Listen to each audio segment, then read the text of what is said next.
Frère, voici l'erreur que la plupart des gens ont commis dans la vie. Ils ont cru que relation, meilleure des relations, c'était la famille.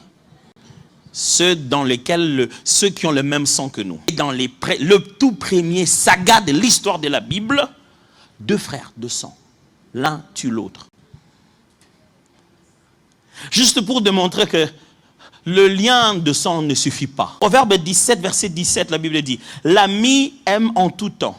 Et dans les malheurs, il se montre un frère. Ce qui est écrit là-bas, dans l'hébreu, veut dire un ami, quelqu'un qu'on connaît, quoi, un ami, un proche. Il nous est utile à n'importe quel moment. Et en particulier, quand on rencontre l'adversité, on se rend compte qu'il est né pour ça. Là où vous êtes né chez vous, il y a quelqu'un d'autre qui est né d'une autre famille pour de temps difficiles de ta vie et te faire sortir de là. Vous n'avez pas le même sang.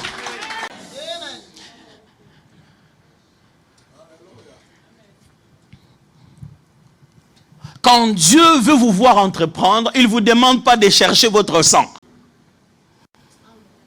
Il vous demande de chercher un ami qui, même dans les moments difficiles, devient comme un frère.